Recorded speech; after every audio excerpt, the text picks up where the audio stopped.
Mrs. Nyaga of Kieni South in Embu, eastern Kenya, is busy planting her crops now that the rain has arrived.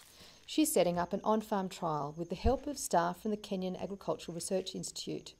They're testing the impact of growing better varieties of maize and beans, using fertiliser and conservation farming techniques like reduced tillage. Trials like this are also underway in Western Kenya, Tanzania, Ethiopia, Mozambique and Malawi.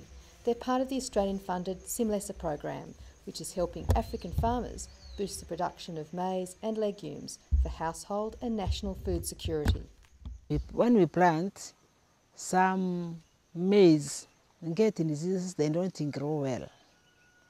So we don't have enough harvest sometimes. When you plant bananas, sometimes they don't grow well. And you still have challenges of inputs. That's what I say in the area.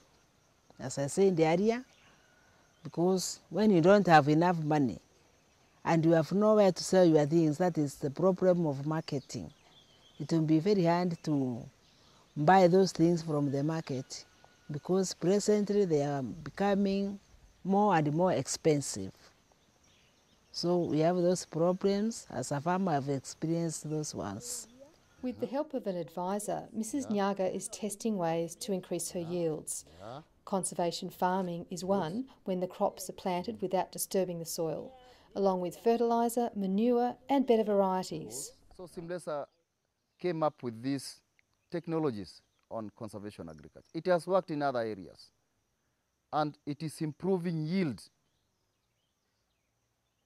in farmers' fields. Why not in our fields? If it can work in Mozambique, why not work in Kenya? If it can work in Tanzania, why not work in Kenya? It is our farmers who require the training, require the practice until they are capable. I'll continue doing what I've learned and I will have educated very many people because I know they will see the good work I will have done and they will also want to know what I've done and I'll teach them. Then they will grow. They will grow enough for them, for themselves and for selling.